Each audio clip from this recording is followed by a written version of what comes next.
serta memberikan hasil yang bermanfaat bagi kita semua, terutama dalam menjalankan tugas-tugas konstitusional kita ini. Doa saya pandu berdasarkan agama Islam dan yang lainnya yang bisa mengikutinya berdasarkan agama dan keyakinan masing-masing. Baik, Bismillahirrahmanirrahim. Alhamdulillahirrabbilalamin. Hamdan na'imin, syakirin, hamdan yuwafi wa yukafi masidah. Ya Rabbana lakal hamdu kama yanbaghi li jalali wajhikal karim wa azimi sultani. Allahumma salli ala Muhammad wa ala ali Muhammad. Allahumma Rabbana la tuzigh qulubana ba'da idh hadaytana wa hab lana min ladunka rahmah innaka antal wahhab. Rabbana atmim lana nurana wa ghfir lana innaka ala kulli syai'in qadir. Ya Allah ya Rabb, pada hari ini kami berkumpul untuk melakukan rapat kerja untuk membicarakan beberapa soalan yang pertama terkait dengan persoalan guru honorer dan tenaga kependidikan honorer. Ya Allah, mudah-mudahan di dalam pertukaran pendapat ini, dalam bentuk rapat kerja ini, bisa menghasilkan suatu keputusan yang menjadi solusi atas permasalahan yang dihadapi, khususnya para guru dan tenaga kependidikan honorer. Rabbana atina fid dunya hasanah wa fil akhirati hasanah wa qina adzabannar wa sallallahu ala sayyidina Muhammadin wa ala alihi washabbihi wasallam. Alhamdulillahirabbil alamin. Baik, saya kira Ibu Bapak anggota Pansus serta dari Kementerian Agama Republik Indonesia, Kementerian Pendidikan, Kebudayaan, dan Ristek, serta pada hadirin yang kami hormati, dengan mengucapkan Bismillahirrahmanirrahim, pada hari ini, Kamis 11 November 2021, rapat kerja gabungan Pansus GTK Honorer, DPD RI dengan Kemenak RI dan Kemendikbudristek RI, saya buka dan terbuka untuk umum. Kami ucapkan terima kasih atas kehadiran Saudara Profesor Dr. Muhammad Ali Rahman, Dirjen Pendidikan Islam, Menak Republik Indonesia, dan Saudara Dr. Iwa Saril, PhD, Dirjen Guru dan Tenaga Pendidikan Kementerian Pendidikan dan Kebudayaan Ristek, yang mewakili Menteri Agama dan juga mewakili Mendikbudristek RI pada virtual pada hari ini sebagai mitra strategis Dewan Perwakilan Daerah Republik Indonesia. Kita tentu berharap hubungan baik dalam menjalankan tugas-tugas konstitusional ini senantiasa terjalin erat dan berkomitmen penuh untuk sama-sama menghasilkan suatu putusan-putusan atau kesimpulan-kesimpulan rapat yang berorientasi pada solusi atas permasalahan yang kita hadapi bersama. Yang terhormat Bapak Ibu dan saudara sekalian, faktor penting dalam penyelenggaraan sistem pendidikan adalah kehadiran tenaga pendidik yang profesional, memiliki kualifikasi akademik serta kompetensi yang baik. Negara memiliki kewajiban untuk memastikan pemenuhan hak bagi tenaga pendidik, karena dalam prakteknya tenaga pendidik merupakan kunci keberhasilan pendidikan.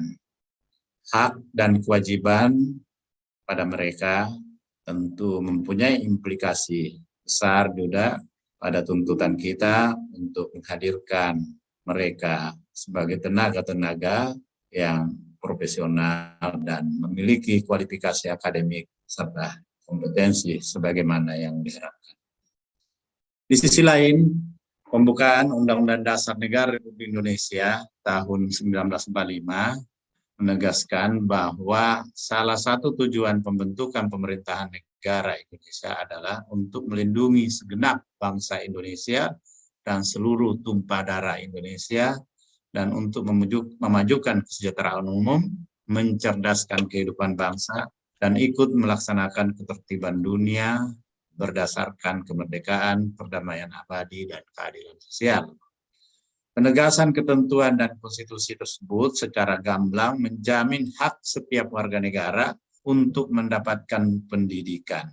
Bahkan untuk tingkat dasar, seluruh warga negara wajib mengikutinya dan tanpa dipungut biaya. Seluruh warga negara, sedangkan pemerintah dan pemerintah daerah wajib menyediakan anggaran untuk membiayai kebutuhan penyelenggaraan pendidikan. Saya kira mandatory spending yang telah kita sepakati sekurang-kurangnya sebesar 20% dari alokasi anggaran pendapatan belanja negara dan anggaran pendapatan belanja daerah sudah kita sepakati.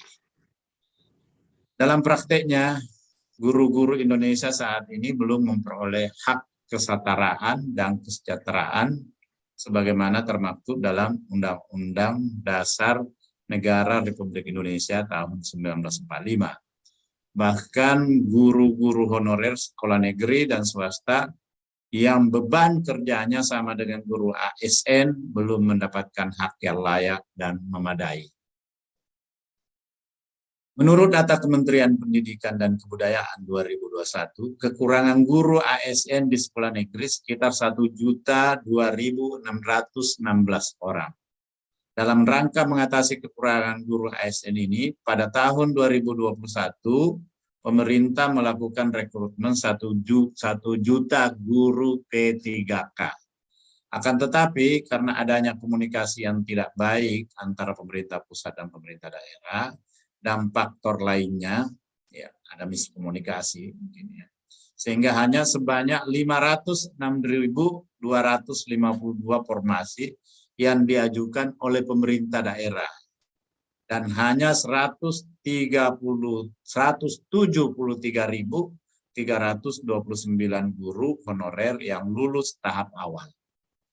Hal tersebut menunjukkan masih jauh dari kebutuhan guru ASN yang lebih dari 1 juta orang. Maka diharapkan dalam rekrutmen guru P3K tahap kedua, jumlah guru honorer yang lulus seleksi bisa lebih besar lagi sehingga dapat memenuhi guru ASN di sekolah negeri. Belum lagi kemarin dalam rapat yang kami lakukan dengan Kementerian Dalam Negeri, Kementerian PAN-RB, Kementerian Keuangan, dan BKN, itu telah diakui bahwa di beberapa kabupaten ada banyak lulusan dinyatakan lulus dalam Panselnas, tetapi ternyata sampai sekarang ini belum ada pengangkatan. Bahkan ada yang kelulusannya itu sejak tahun 2015. Saya kira ini sebuah keprihatinan, meskipun dari Kementerian Dalam Negeri sudah berkomitmen karena diakui bahwa kesalahannya ada di pemerintah daerah. Karena itu ini tidak boleh kita diamkan, pemerintah daerah mesti dituntut untuk menjalankan apa yang sudah dinyatakan lulus oleh panitia seleksi nasional tersebut.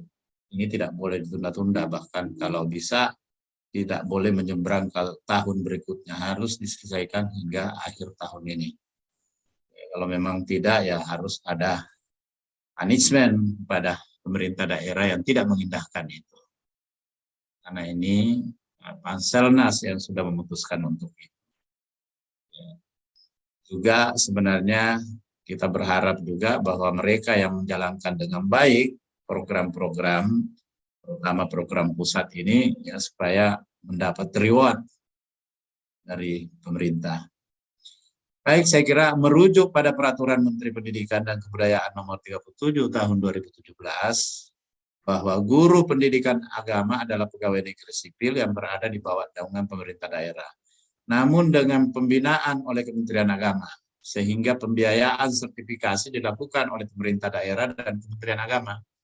Namun yang menjadi permasalahan ialah kuota nasional yang dibiayai oleh Kementerian Agama hanya 1.000 orang setiap tahunnya. Sedangkan jumlah guru agama Islam yang belum memperoleh sertifikat mencapai 32.336 orang. sehingga memerlukan waktu hingga 32 tahun untuk mensertifikasi guru pendidikan agama. Ini suatu kondisi fakta yang kita temukan ini yang berarti tidak akan pernah ada penyelesaian hingga akhir nanti kalau seperti ini. Kondisi sebagaimana tersebut berdampak pada profesionalisme dan profesionalitas guru pendidikan agama di sekolah yang terlambat jika dibandingkan dengan guru-guru non-pendidikan agama di sekolah umum dan guru-guru pada lembaga pendidikan keagamaan yang diselenggarakan oleh Kementerian Agama.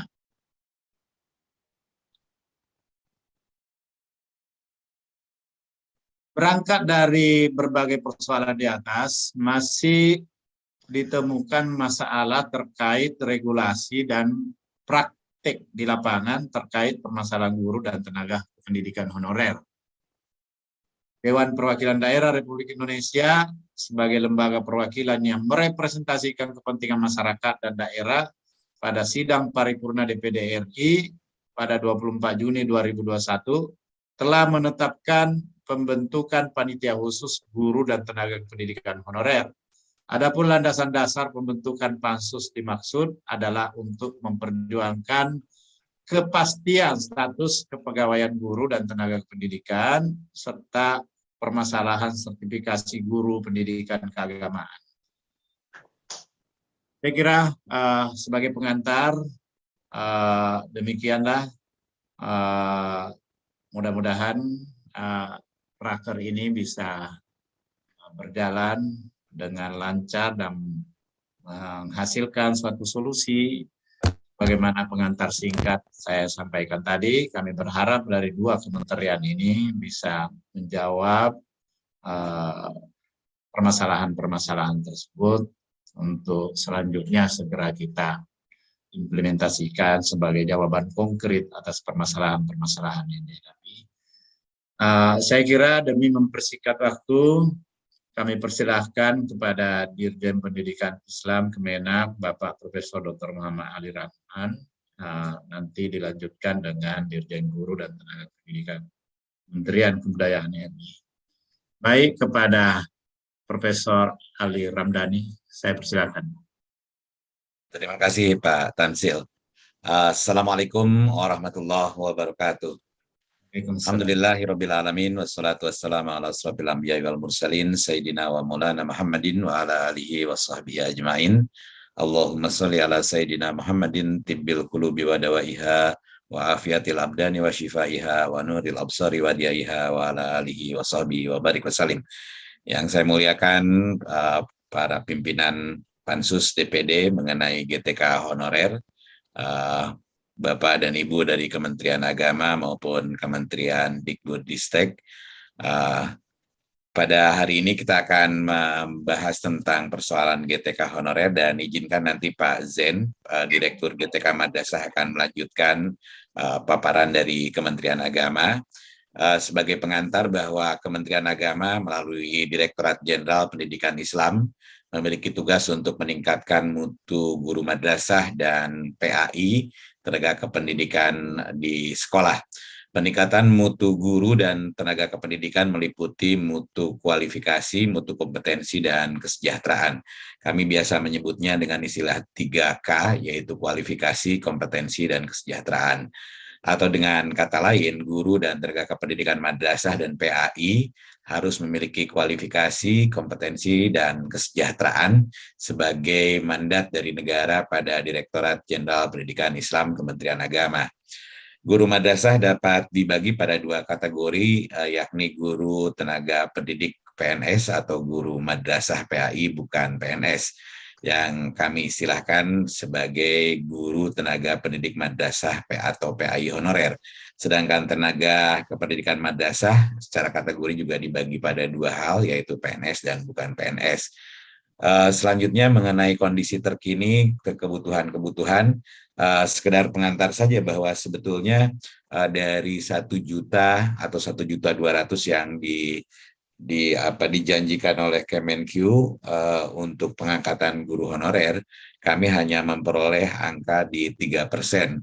Padahal idealnya berdasarkan pendekatan APK seharusnya jatah atau selayaknya secara proporsional jatah untuk pengangkatan tenaga P3K ini sebaiknya diperoleh angka 18% atau sekira 200.000. Kalau 200.000 mungkin akan segera terpenuhi oleh Kementerian Agama karena Kementerian Agama memiliki sistem yang relatif baik dan mohon dukungan dari DPD agar kuota-kuota dengan pendanaan yang sudah disiapkan oleh Kementerian Keuangan ini juga dapat di-share ke guru madrasah maupun guru PAI. Dan untuk menjelaskan lebih lanjut dipersilakan dengan segala hormat Pak Zen selaku Direktur GTK Madrasah untuk menjelaskan, dan nanti tambahan penjelasan mungkin akan disampaikan oleh Pak Ses Dirjen Pendis. Silakan Pak Zen. Ya, silakan Pak.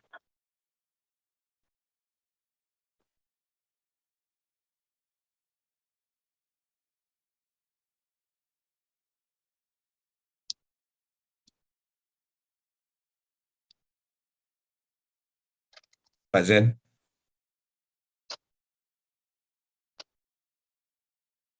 Mana Pak Zen?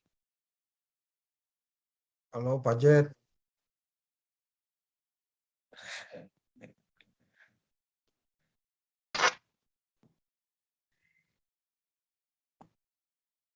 Pak Zen barusan udah kelihatan. Ya Pak Zen masih Ya. di mute Pak Zen.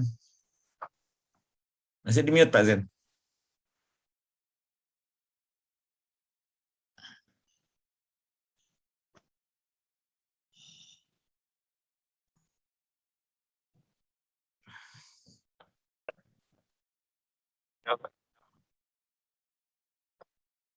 Pak Zen masih. Ya, Assalamualaikum. Ya, silakan Pak Zen. Ya, makasih. Mohon maaf, terima kasih Pak Dirjen. Ini senior saya Pak Tafsir Lindru. Terima kasih atas kesempatan yang luar biasa di forum yang mulia Ya, ini. Pak DPD. Zen. Ya. Assalamualaikum. Taufik Bang. Salam. Ya. Luar biasa pertemuan kita pada sore hari ini, dan ini adalah kesempatan yang luar biasa. Dan sini juga ada senior kita Pak Dirjen GTK Kemendikbud Ristek Dikti, ada Pak Rahmat Mulyana, ada juga dari Mbak Bu Katrina, luar biasa. Dan ini adalah kesempatan yang kami tunggu-tunggu Pak Dirjen semuanya, dan ini menjadi hajat semua guru-guru kita di seluruh Indonesia. Dan seperti tadi Pak Dirjen sampaikan bahwa Kementerian Agama dari sisi postur struktur kepegawaiannya, terutama guru dan tenaga pendidikan, kita memiliki guru 83,44% guru kita tenaga honorer, dan hanya 17% guru kita PNS.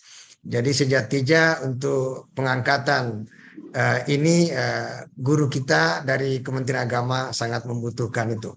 Dan hitungan kami lewat data Simpatika, kebutuhan kita sekitar 192.008 orang, dan nanti Pak Sekretaris Direktorat Jenderal Pendidikan Islam menambahkan untuk PAI. Ada nggak ya panduannya di situ?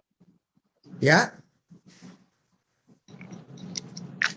Pak Zen belum tampil PowerPoint. Iya, ini karena ya sebentar saya tampilin.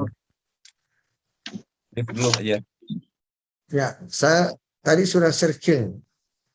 Oke, nanti sambil jalan Bapak Ibu sekalian. Jadi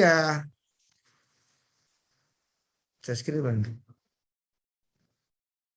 Di sini saya share screen ya.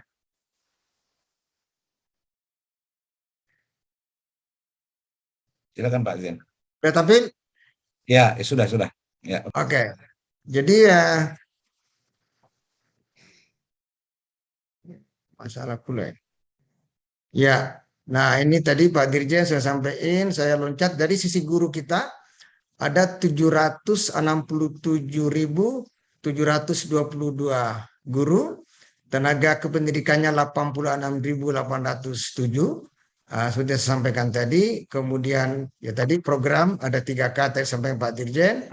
Saya lewati saja isunya, saya lewati, saya langsung ke pentingnya pengangkatan P3K guru madrasah. Nah, tadi sampaikan bahwa P3K kita insya Allah ini menjadi solusi terbaik untuk ini, dan sekedar pengetahuan bersama, untuk 2021 kita baru mendapatkan 9.000 kuota dari kebutuhan 192.000 tadi. Dan itu pun X K2 2019. Jadi mohon DPD memperjuangkan kita, dan semoga tahun 2022 kita bisa memberi afirmasi atau rekognisi negara terhadap mereka. Kemudian insya Allah dengan data simpatika kita insya Allah terupdate dan cukup komprehensif. Jadi kalau kita mendapatkan kuota, insya Allah kita bisa memenuhi dengan data yang kuat yang kita miliki. Kemudian kebutuhan P3K, ya ada beberapa kami mengurus mulai RA, Rodatul Atfal. Setelah kita menghitung sesuai dengan rombongan belajar, kita memiliki lebih 1 juta siswa di RA. Dari kebutuhan guru kita 46.647 guru.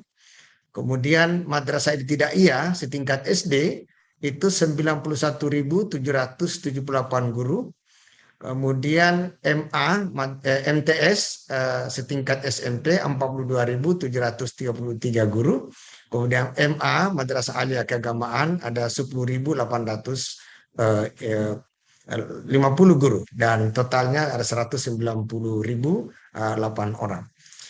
Ini Bapak Ibu peta yang kita miliki, dan semoga pertemuan ini akan semakin memberi enlightenment kepada kita, pencerahan, dan saya pikir Pak Dirjen GTK Kemendikbudristek akan mendukung kita juga, dan insya Allah kami sebagai eksekutor di bawah Pak Dirjen Pendis akan bekerja keras untuk ini, dan mudah-mudahan Bapak Ibu semuanya terketuk hatinya untuk memberikan kuota kepada Kementerian Agama, dan guru-guru kita ya terutama mereka yang sudah 8 tahun, 10 tahun, 15 tahun, bahkan ada 20 tahun tidak bisa terangkat dengan skenario atau skema PNS atau CPNS. Hanya dengan P3K ini mereka bisa mendapatkan rekomendasi dari negara.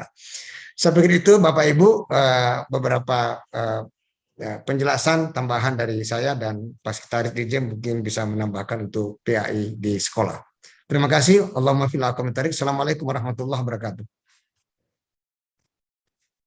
Assalamualaikum warahmatullahi wabarakatuh.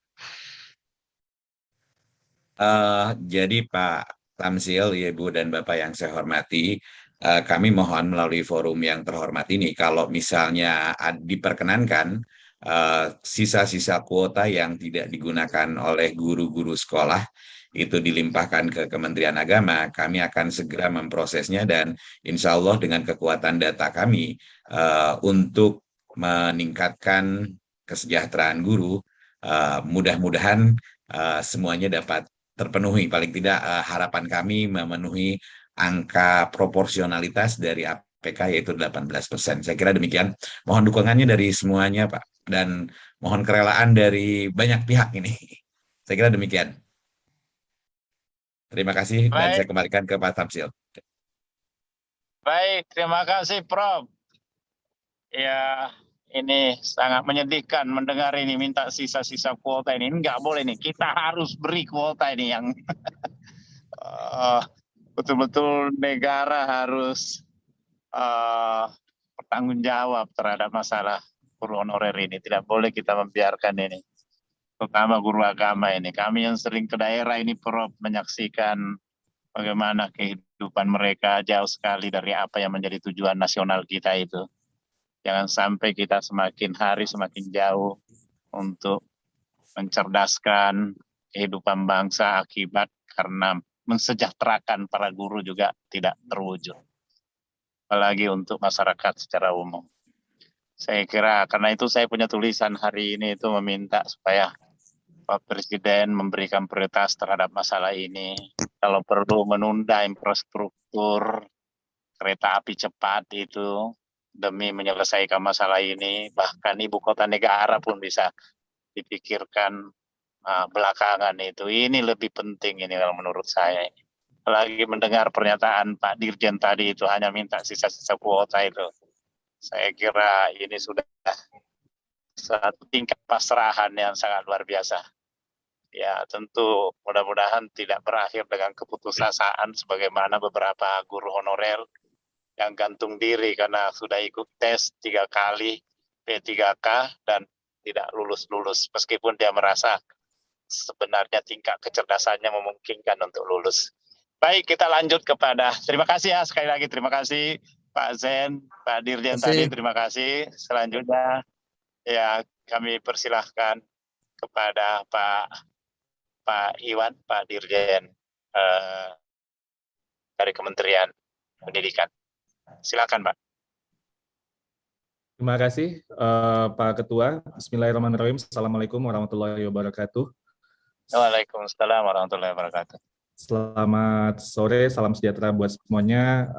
Yang saya hormati Pak Ketua dan semua Wakil Ketua dan anggota dari tim Pansus Guru dan Tenaga Kependidikan Honorer dari DPD RI, Pak Dirjen, Pendis, Prof. Ali Ramdhani, beserta semua tim dari Kemenak. Tadi ini teman saya Pak Zain sudah memaparkan, semoga sehat-sehat Pak Zain, Pak Rohma, dan semuanya yang hadir. Juga dari tim Kemendikbud ada Bu Irjen, ada Pak Karo BKHM, Bu Karo Hukum, Bu Ses Ditjen GTK, dan semua tim yang tidak bisa saya sebutkan satu persatu. Terima kasih atas kesempatannya Pak Ketua, Pak Tamsil, dan izinkan juga kami untuk juga memberikan paparan terkait dengan beberapa hal yang tadi sudah disampaikan.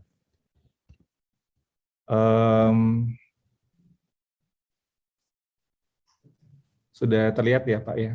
Pak Zain udah terlihat ya Pak Zain? Nah, sudah terlihat Pak. Terlihat jelas Pak. Terlihat Pak. Pak Tamsil. Ya, terlihat Pak.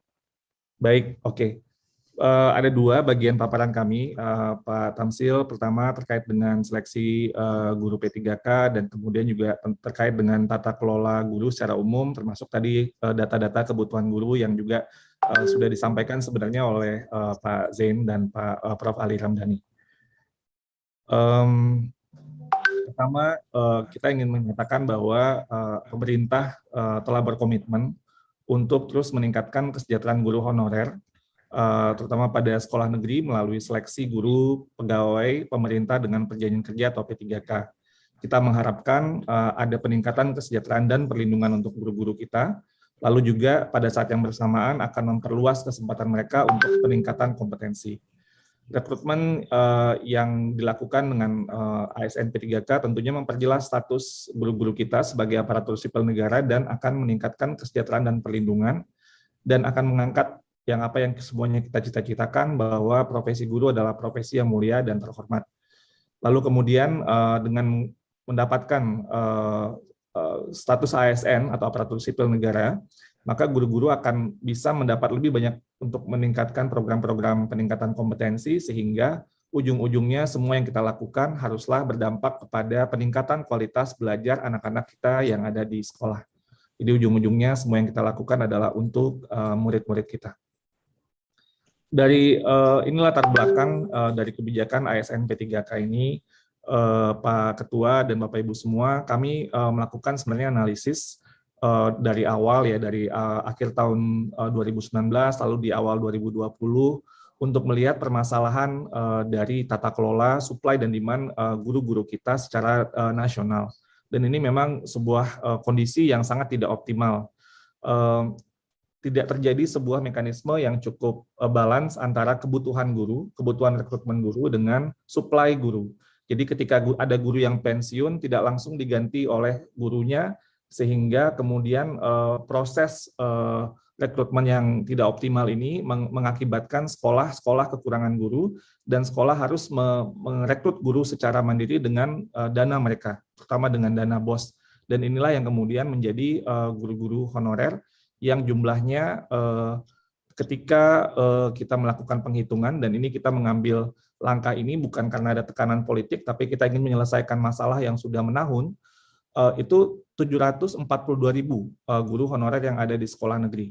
Sedangkan kebutuhan guru ketika kita hitung berdasarkan jumlah murid dan sesuai dengan aturan dari kurikulum kita, itu kita butuh seperti yang tadi Pak Ketua sampaikan 1.002.616 guru yang sebenarnya kita butuhkan. Artinya itu pun juga sebenarnya tidak cukup untuk mengatasi jumlah guru honorer yang ada, tidak cukup untuk mengatasi semua kebutuhan guru kita. Jadi ini kondisi supply dan demand yang sudah lama sekali tidak terjadi secara optimal. Dan tentunya inilah yang kita ingin perjuangkan, bagaimana ada sebuah skema untuk menyelesaikan masalah ini, sehingga guru-guru kita, karena kondisi tadi, kondisi yang sebenarnya sangat darurat, sekolah mengangkat guru dengan kualitas yang berbeda-beda, variasi antara satu sekolah dengan sekolah lain, dan juga tingkat kesejahteraan yang berbeda-beda. Ada sekolah yang mungkin punya iuran lebih baik, ada sekolah yang tidak, sehingga guru-guru kita memiliki kompleksitas pekerjaan guru-guru honorer yang sangat tidak layak, dan kita tidak boleh ada guru yang tidak mendapatkan pendapatan yang tidak layak. Dan itu adalah prinsip kita, dan melalui Undang-Undang ASN yang ada, kita memiliki ruang untuk dengan Kementerian Pan-RB, Kementerian Keuangan, Kementerian Dalam Negeri, dan BKN, kita bersama-sama untuk mencari cara bagaimana untuk merumuskan sebuah kebijakan yang massal dan masif, dan belum pernah terjadi semasif ini sebelumnya, sebuah skema untuk menutupi kebutuhan supply dan demand guru-guru kita. Yang tadi juga Pak Ketua, Pak Tamsil juga sudah sebutkan, kita harus melakukan sebuah keseimbangan. Tidak boleh ada kekurangan guru, karena kehadiran dari guru yang melalui sebuah rekrutmen yang baik, kompetensinya jelas, kesejahteraannya juga baik, itu diperlukan untuk mengajar anak-anak kita dari Sabang sampai Merauke. Dan ini yang kemudian kita ingin perjuangkan. Jadi Bapak Ibu bisa lihat bahwa untuk memenuhi kebutuhan 1,1 juta lebih itu, kita masih ada kekurangan 275.000 guru lagi. Jadi ini yang tentunya perlu juga harus kita carikan cara untuk menutupi ini. Nah, apa yang menjadi keuntungan ketika guru menjadi guru ASN, aparatur sipil negara P3K? Pertama, mereka memiliki skema pengangkatan yang jelas. Mereka tidak lagi diangkat secara mandiri oleh sekolah, tapi oleh pejabat pembina kepegawaian, yaitu oleh pemerintah atau pemerintah daerah. Besaran gajinya pun juga sesuai dengan standar ASN, sesuai dengan Peraturan Presiden 98 tahun 2020, sebesar sekitar 2,9 juta per bulan. Adanya tunjangan melekat, lalu hak untuk mendapat penghargaan, perlindungan, peningkatan kompetensi, juga mengikuti sertifikasi dan tunjangan profesi ketika sudah memperoleh sertifikasi dan peningkatan nanti untuk jenjang karir. Inilah kondisi kerja yang tentunya yang minimum yang kita inginkan ada untuk guru-guru di sekolah kita. Nah, dari proses yang terjadi dari akhir tahun 2020 ketika kami mulai untuk mensosialisasikan kebijakan ini, sampai juga langsung coaching klinik dengan masing-masing pemerintah daerah untuk memastikan jumlah formasi, kebutuhan, dan lain sebagainya, mencocokkan data, masih ada 35 pemerintah daerah yang tidak mengajukan formasi guru P3K seperti yang tertera di slide ini. Dan ini tentunya kita ingin dorong, jadi ada beberapa yang kita sudah menemui langsung kepada pemerintah, baik provinsi maupun kabupaten kota, ternyata memang terjadi banyak kesalahpahaman, sehingga ketika sudah kita diskusikan, kita temui lagi, ternyata mereka sangat berkomitmen untuk mendorong, dan tentunya ini mohon bantuan dari Bapak Ibu DPD untuk mendorong semaksimal mungkin formasi guru kita, sehingga anak-anak kita bisa mendapatkan pembelajaran yang baik dan kondisi pelayanan pendidikan yang juga baik. Minimum kondisi pelayanan juga itu harus kita jaga. Nah, walaupun dengan semua dinamika yang terjadi dalam tahun 2021 ini, skema ASN P3K tahun ini merupakan sebuah rekor, sebuah prestasi formasi yang terbesar dari beberapa tahun terakhir ini. Bisa dilihat dari data yang ada di tahun 2017 itu hanya 6.000 sekian, 2018, 2019 itu sekitar 77.000 dan 90.000, dan di tahun 2021 ini meningkat 5 kali lipat lebih, mungkin 5,5 kali lipat dari tahun 2019. Dan kita tentunya harapkan di tahun depan dengan semakin membaiknya komunikasi dan dorongan semua pihak, tahun depan kita akan lengkapi semua kebutuhan baik dari guru-guru dari Kemendikbud maupun Kemenak, sehingga sekali lagi ini akan bisa membuat sebuah kondisi pembelajaran yang lebih baik. Pada saat ini juga kita ingin melakukan sebuah sistem yang demokratis di mana semua guru honorer dapat mengikuti seleksi jika mereka mengajar di daerah tanpa yang tidak ada formasinya, mereka tetap masih bisa ikut dan mendaftar untuk misalnya untuk daerah lain jika mereka menginginkan, dan itu bisa dilakukan. Dan kalau sudah melewati passing grade, mereka tidak dapat formasi sekarang, dapat menggunakan nilai tesnya asal mereka lulus secara administrasi, ya layak untuk secara administrasi, mereka bisa untuk menggunakan nilai hasil tes tersebut untuk tahun selanjutnya. Sehingga sekali lagi tadi jumlah formasi itu sebenarnya melebihi dari jumlah guru yang existing honorer yang ada di sekolah negeri saat ini. Jadi sehingga sebenarnya kesempatannya tentunya sangat besar gitu ya, tapi memang perlu untuk melakukan sebuah sistem seleksi sesuai dengan undang-undang yang berlaku. Ini gambaran Bapak Ibu anggota DPD yang saya hormati, dari 506.000 formasi guru P3K, ini gambaran dari masing-masing provinsi yang maksimal ini secara persentase, itu dari Papua Barat, Aceh, Gorontalo, Maluku Utara, Sumatera Selatan, dan seterusnya. Sementara yang di bawah yang kurang maksimal pengajuannya itu 5 terbawah itu dari Sumatera Utara, Bengkulu, Sumbar, Riau, dan Jambi. Ini tentunya merupakan hal yang perlu terus kita dorong, dan kita tahu bahwa alasan yang sering diajukan oleh pemerintah daerah untuk tidak mengajukan formasi adalah ketidakyakinan mereka dapat membayar kewajiban finansial untuk guru-guru P3K, walaupun sudah ditekankan bahwa dana alokasi umum tahun 2021 sudah termasuk gaji P3K. Ini kami lakukan melalui sosialisasi dan dikuatkan ini undang-undang PBN-nya yang menyatakan bahwa pembayaran untuk gaji guru non-PNS ini sudah tercakup dalam APBN tahun 2021 yang ditransfer ke daerah.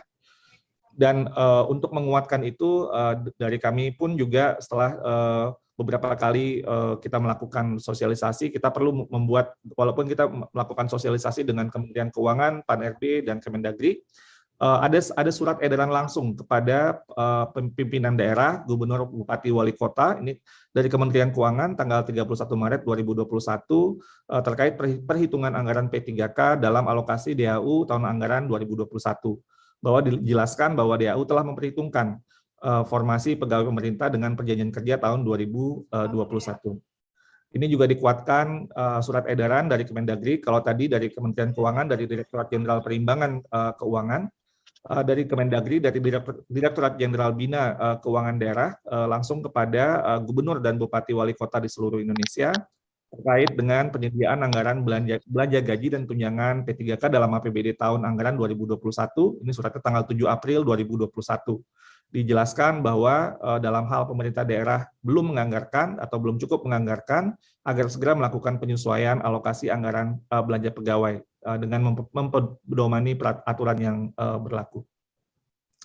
Juga ada sebuah sebuah data dari dana alokasi umum yang tahun-tahun sebelumnya, karena kita tahu salah satu kendala yang tadi supply dan demand yang tidak terjadi secara seimbang, sebenarnya ada plafon gaji guru-guru yang pensiun yang tidak dimanfaatkan kembali untuk pembayaran gaji karena rekrutmen tidak terjadi secara optimal. Jadi kalau kita lihat, ini garis yang biru adalah jumlah guru yang pensiun, ini data dari 2012 yang saya tampilkan. Guru yang pensiun terus naik di garis yang biru, sedangkan guru yang direkrut di garis yang hijau itu terjadi tidak sama, tidak setara. Sehingga ada ruang fiskal sebenarnya dari alokasi gaji yang ada sebelumnya dari guru-guru yang pensiun yang kemudian tidak dimanfaatkan untuk pembayaran SDM atau gaji di tahun itu dan tahun-tahun sesudahnya. Jadi ruang fiskal ini sebenarnya ketika kita tahu secara APBN terus naik, maka transfer pendidikan yang 20% secara konsisten itu juga tetap dan akan naik, dan itu sebenarnya ruang fiskal pun itu ada. Dan kalau kita lihat juga sebelum tahun 2012 ini juga ada guru gap antara guru yang pensiun dan atau guru yang direkrut sekitar 750.000. Tapi ini data yang saya tampilkan 2012 saja dari sekitar 9 tahun terakhir, 9-10 tahun terakhir, yang bisa mungkin jadi catatan juga bagi kita semua. Terkait dengan berbagai macam masukan, kami mendengar berbagai masukan yang ada walaupun sangat beragam, tapi intinya adalah bagaimana memberikan kebijakan afirmasi kepada berbagai macam guru honorer yang ada. Dan di sini ada dua hal yang sudah kita lakukan. Pertama, kebijakan afirmasi yang pertama, yaitu guru-guru yang sudah memiliki sertifikat pendidik, itu akan mendapat nilai afirmasi 100% dari nilai maksimum kompetensi teknis.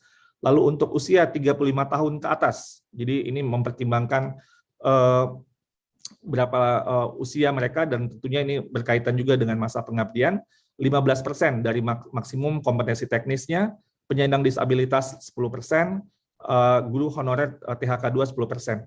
Dan nilai ambang batas ini atau passing grade ini sebenarnya adalah kompetensi atau hal yang sangat minimum. Jadi bukan yang paling hebat. Jadi ibaratnya kalau mengajar matematika, untuk bisa mengajar matematika dengan baik, berapa hal yang minimum yang harus diketahui oleh seorang guru di mapel atau bidang tersebut. Jadi sehingga, dan itu pada level yang pemula. Jadi artinya tidak merupakan sebuah guru yang paling hebat ukurannya, tapi ini adalah guru yang pada level yang sangat minimum yang kita inginkan. Tentunya ini supaya kita memaksimalkan sebanyak mungkin guru-guru kita bisa lulus dari sistem seleksinya. Lalu kebijakan afirmasi selanjutnya atau penyesuaian nilai ambang batas itu kita lakukan. Semua yang berusia di atas 50 tahun, semua yang di atas 50 tahun itu mendapat nilai maksimum kompetensi teknis 100%.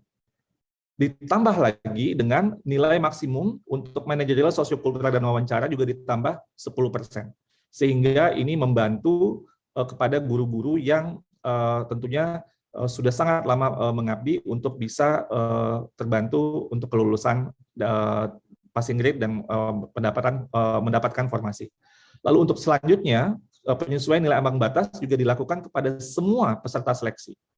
Ini mendapatkan nilai sebanyak 10% dari nilai maksimum kompetensi teknis. Jadi ini adalah kebijakan afirmasi yang kita lakukan untuk menunjukkan keberpihakan pemerintah terhadap bagaimana kita bisa memaksimalkan guru-guru honorer yang sedang berjuang untuk seleksi ASN P3K ini. Dan juga sebagai tambahan kita juga menyatakan bahwa kita mendorong supaya karena tidak ada sebelumnya sistem seleksi itu yang sampai 3 kali coba, dan sekarang kita mendorong kalau gagal di percobaan pertama bisa yang kedua, bisa yang ketiga. Dan ini yang ingin kita lakukan untuk memaksimalkan sekali lagi kesempatan guru-guru kita. Jika masih gagal, ayo belajar lagi supaya bisa lebih baik lagi dan seterusnya sehingga bisa berhasil untuk mendapatkan formasi. Nah, di tahap pertama ini, Bapak Ibu anggota, ketua dan anggota Pansus yang saya hormati, sudah terdapat 173.730 guru honorer yang lulus formasi pada ujian pertama dan segera akan diangkat menjadi guru ASN P3K. Ini dari total 322 formasi yang tersedia di ujian pertama ini. Kita khususkan untuk guru honorer negeri di sekolah induknya, kecuali kalau dia tidak ada di sekolah induknya dan ada formasi yang tidak ada pelamarnya dari sekolah lain, itu bisa dilakukan.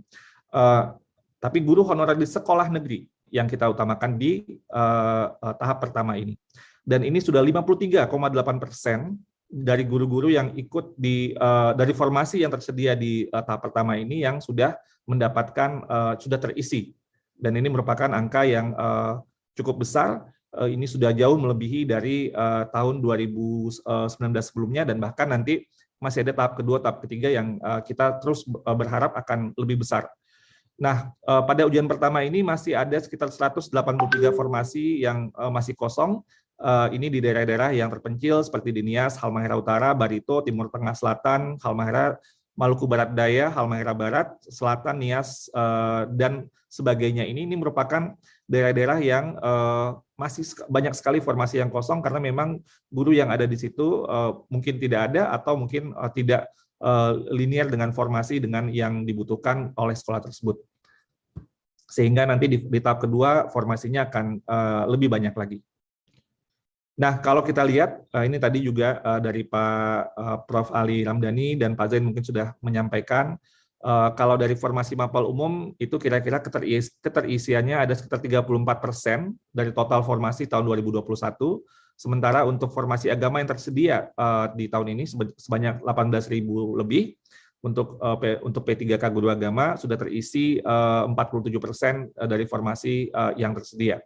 Sekali lagi ini baru tahap pertama dan kita terus mendorong dan mengharapkan lebih banyak lagi yang akan lulus di tahap kedua dan tahap ketiga.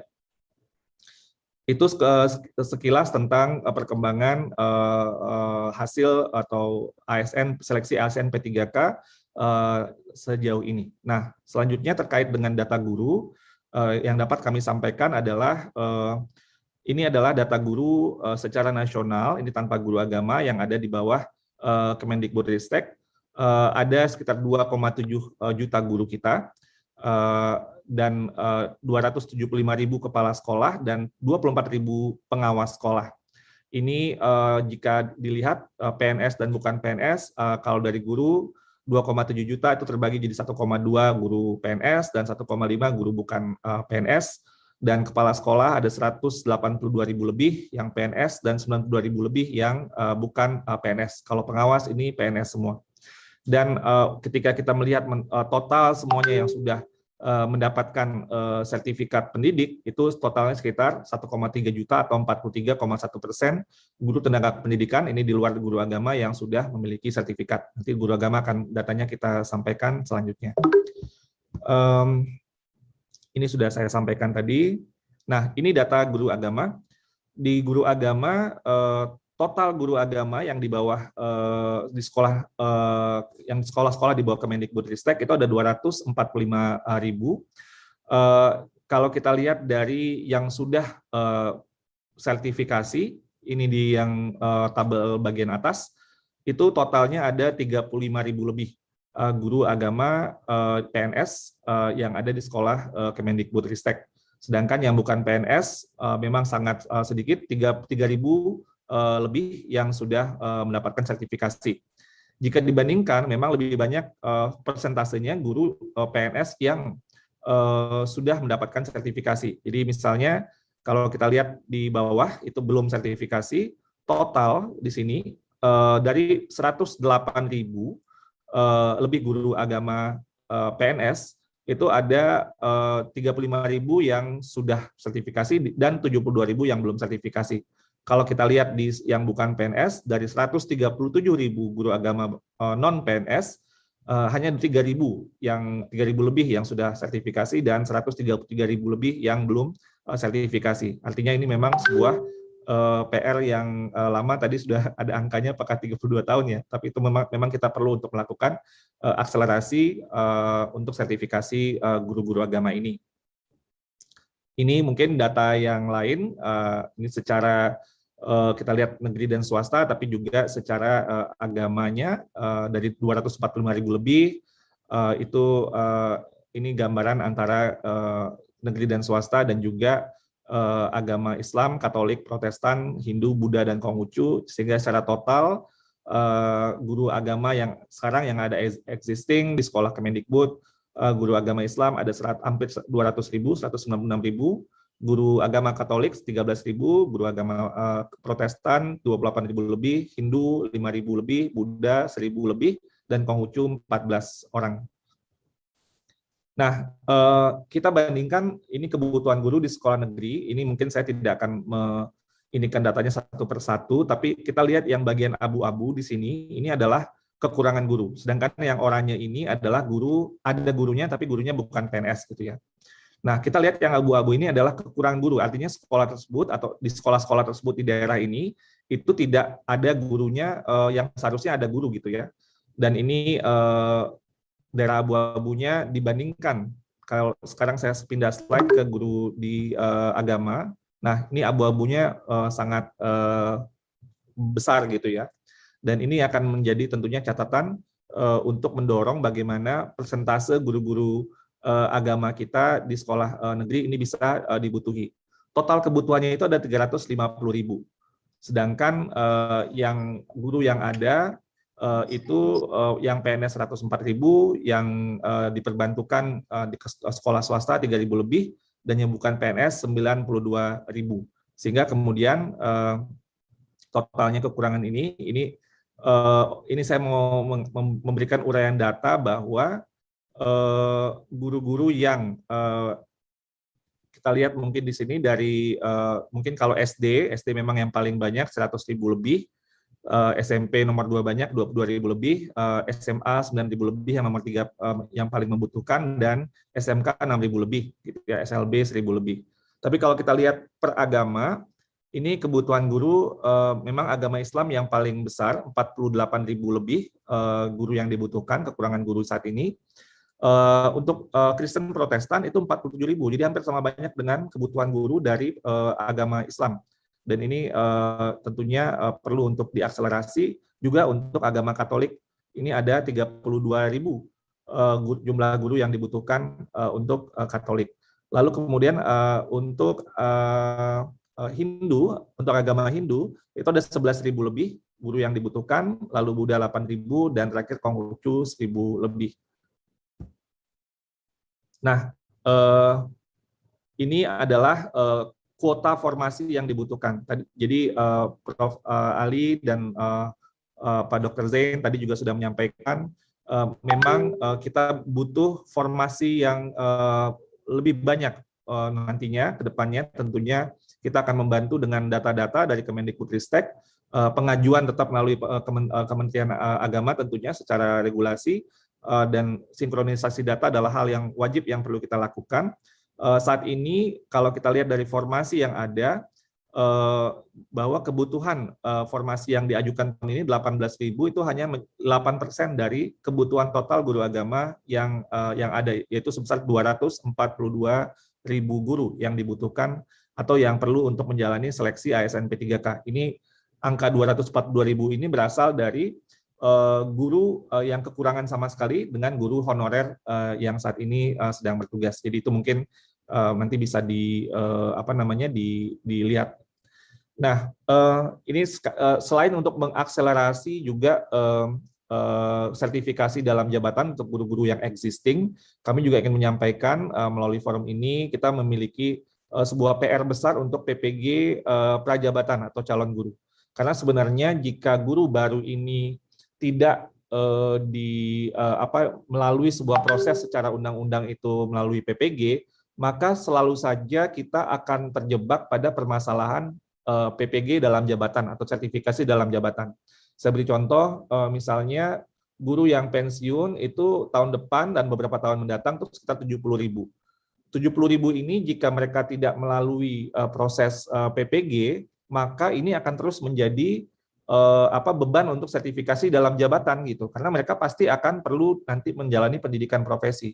Sehingga kalau ini tidak ditutup diselesaikan di awal, maka terus saja yang namanya tadi kalau 32 tahun yang disampaikan oleh Pak Prof. Ali atau Pak Tamsil tadi, ketika terus nambah aja jumlahnya itu terus jadi 40 tahun, 50 tahun nggak selesai-selesai. Jadi artinya perlu ada sebuah terobosan PPG prajabatan untuk membuat sebuah mekanisme yang kita usulkan adalah PPG prajabatan itu disesuaikan dengan jumlah formasi yang dibutuhkan sehingga bisa lebih targeted, bisa lebih fokus, dan kemudian skema yang kita sudah sampaikan kepada termasuk juga dari teman-teman dari Kemenak dengan Prof. Ali atau Pak Zain dan juga dari Pan-RB, Kementerian Dalam Negeri dan BKN, itu adalah PPG dilakukan sesudah rekrutmen gitu ya. Tapi ini tentunya bisa dibicarakan lebih lanjut sehingga intinya adalah kita tidak menambah masalah untuk sertifikasi jabatan secara berkelanjutan, karena jika itu terjadi sebenarnya tidak akan pernah selesai sertifikasi guru dalam jabatan karena masalahnya nambah terus ya. Jadi ibarat air ya terus diisi, walaupun ini keluar isiannya makin banyak dan akhirnya kita secara sistem tidak akan sanggup untuk melakukan sertifikasi yang menyelesaikan sertifikasi dalam jabatan. Jadi ini rencana ke depan yang akan kita lakukan. Ini baik dari negeri maupun swasta, ada skemanya yang sudah kita pikirkan.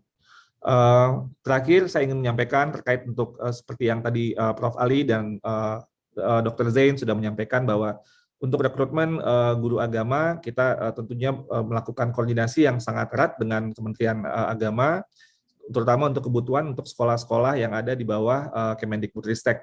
Berdasarkan Peraturan Menteri Agama Nomor 16 Tahun 2010, pengelolaan pendidikan agama pada sekolah, maka pasal 14, pengadaan guru pendidikan agama di sekolah diselenggarakan oleh pemerintah yang dilakukan oleh Menteri, dan pengadaan pendidikan guru pendidikan agama di sekolah yang diselenggarakan oleh pemerintah daerah dilakukan oleh Menteri dan atau pemerintah daerah. Dan kebutuhan jumlah guru pendidikan agama juga ditetapkan oleh Menteri, dan dalam hal ini tentunya adalah Menteri Agama. Sedangkan untuk sertifikasi juga dari Peraturan Menteri Agama yang sama nomor 16 tahun 2010 di pasal 17 disampaikan bahwa ayat 4 bahwa pembinaan sebagaimana yang dimaksud pada ayat 1, 2, dan 3 diarahkan untuk meningkatkan kompetensi kualifikasi melalui pendidikan, pelatihan, dan juga sertifikasi, pengayaan wawasan, dan sebagainya. Jadi kita akan terus berkoordinasi agar guru-guru agama kita semakin cepat terakselerasi untuk sertifikasinya. Sehingga tentunya yang harapan kita kualitas semakin bagus dan juga kesejahteraan lebih baik itu bisa kita dapatkan. Terima kasih, begitu paparan dari saya. Wassalamualaikum warahmatullahi wabarakatuh. Waalaikumsalam warahmatullahi wabarakatuh. Terima kasih Pak Dirjen, Pak Dr. Iwan atas paparannya. Tadi yang pertama paparan dari Profesor Ali disusul dengan Dr. Zen. Saya kira apa yang Bapak sampaikan ini saya sebenarnya tidak mendebatnya itu saya kira tidak ada ruang untuk di situ, karena data-data yang Bapak sampaikan ini saya kira data-data yang memang sebagian besarnya juga kita sudah punyai, perencanaan, bentuk-bentuk akselerasi yang disampaikan juga seperti itu. Tetapi sebenarnya saya ingin itu lebih fokus pada masalah yang sangat mendesak yang di depan mata ini. Kita ini kan selalu menyaksikan ini kalau kembali ke konstituen, ke dapil, keluhan-keluhan itu selalu kita dengarkan. Dan seperti tadi yang saya sampaikan, formasi yang ada di Kementerian Agama itu kapan bisa selesainya kalau setiap tahunnya hanya bisa kuotanya hanya ada 1.000, sementara keperluannya ada 32.000. Begitu pula dengan di Kementerian Pendidikan. Sebenarnya pertanyaannya, kapan nestapa para guru dan tenaga kependidikan ini bisa berakhir? Apakah masalahnya pada kompetensi seperti yang disampaikan kemarin oleh BKN, ataukah pada masalah keuangan? Saya kira saya menghargai apa yang disampaikan tadi oleh Pak Dirjen Guru dan Tenaga Kependidikan yang menyatakan bahwa ini bukan karena intervensi politik, tapi ini memang adalah keinginan tulus untuk menyelesaikan masalah ini. Itu kita beri apresiasi. Tetapi kalau dipetakan permasalahan yang sesungguhnya yang simple untuk bisa menyelesaikan persoalan ini, karena pada tahun 2005 pernah ada solusi sebenarnya yang dilakukan, yakni dengan menerima mereka honorer ini tanpa seleksi, tanpa tes. Dan itu sebenarnya mestinya tuntas ketika itu. Cuma karena kenakalan pemerintah daerah ini, yang mestinya tidak lagi menerima guru honorer, tetapi dia paksakan untuk tetap menerima lagi. Dan inilah yang menjadi permasalahan yang berkepanjangan.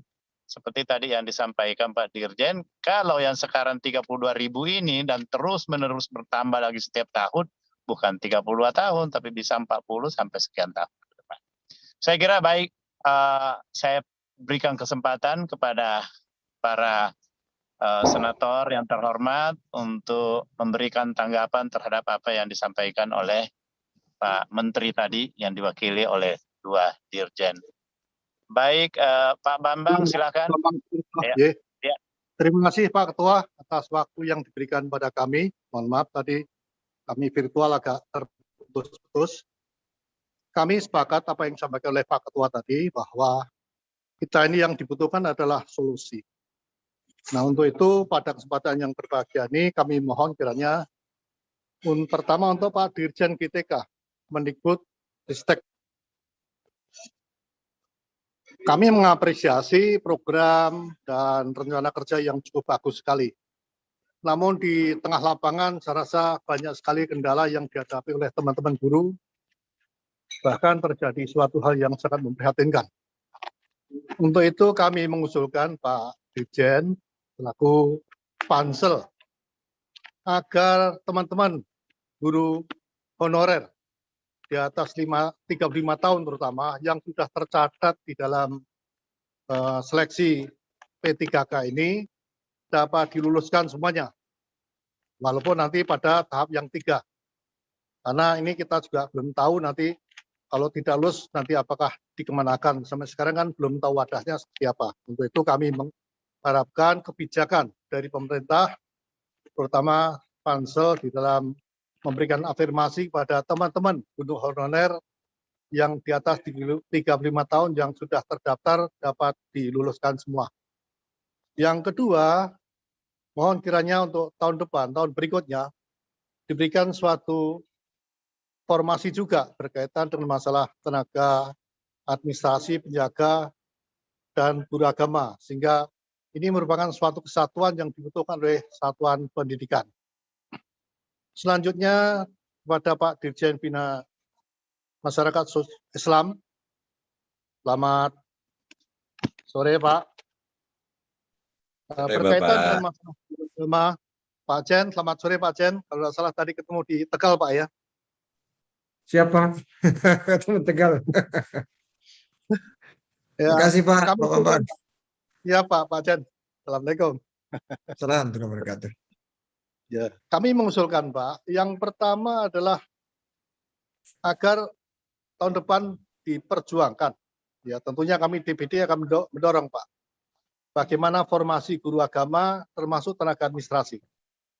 Karena terus terang aja setiap wilayah dapat dikatakan kekurangan guru agama.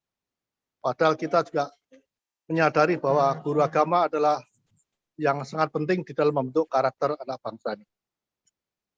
Selanjutnya yang kedua, titipan dari teman-teman di lapangan Pak Dirjen, agar in-passing tahun 2011 sampai 2013 dapat segera dibayarkan. Nah ini mereka tunggu-tunggu Pak ini Pak. Yang ketiga, agar guru agama yang mengajar di sekolah negeri diberikan solusi bagaimana mereka segera mendapatkan PPG dan sertifikasi. Kasihan Pak, sampai sekarang tuh mereka tuh masih nunggu-nunggu karena ternyata punya bapak dua tidak gampang. Di Kementerian Pendidikan atau di Pemda dan Kementerian Agama ternyata mereka justru malah terlupakan. Untuk itu mohon dapat diperjuangkan agar guru agama yang mengajar di sekolah negeri dapat diberikan solusi agar segera diberikan suatu kesempatan PPG ataupun sertifikasi. Mungkin itu yang dapat kami sampaikan, Pak Pimpinan, atas waktu dan kesempatan kami ucapkan terima kasih. Assalamualaikum warahmatullahi wabarakatuh. Waalaikumsalam warahmatullahi wabarakatuh. Anggota yang lain ada yang ingin menyampaikan tanggapan atau menambahkan atau respon apa yang disampaikan tadi oleh Pak Dirjen Bimas Islam dan Dirjen Guru dan Tenaga Pendidikan serta dengan Dr. Sen. Kalau tidak ada berarti langsung dijawab oleh ada ya. Oh, Bu Epi ya, silakan. Nggak kelihatan. Bu Epi, Pak. Bu Novita. Oh, Bu Novi, Bu Ana, silakan. Ya. Baik, terima kasih Pak Ketua. Pak Dirjen GTK Mendikbudristek, kemudian ada Dirjen Pendis, kemudian ada juga GTK Madrasah. Yang pertama tadi ada pemaparan dari Pak Dirjen GTK terkait bahwa untuk yang sudah lolos passing grade, tahun depan tidak perlu lagi tes, tinggal kalau memang ada formasi tinggal langsung saja tanpa tes. Sekarang pertanyaannya, bagaimana kalau tidak ada formasi? Solusinya kira-kira seperti apa? Yang kedua, untuk Dirjen Pendis, ini perlu saya sampaikan, saya dari Maluku kemarin kami hanya diberikan formasi 4 orang untuk P3K. Itu tolong dipertimbangkan kembali kira-kira seperti apa. Mungkin juga karena usulan dari daerah juga saya belum terlalu cek and recheck kembali ke sana, tetapi yang pasti kemarin kami Maluku mendapat formasi 4 untuk P3K. Kemudian yang ketiga, mungkin ini saya juga bingung, ini yang hadir Dirjen Pendis, tetapi ini sebenarnya terkait dengan guru agama Kristen.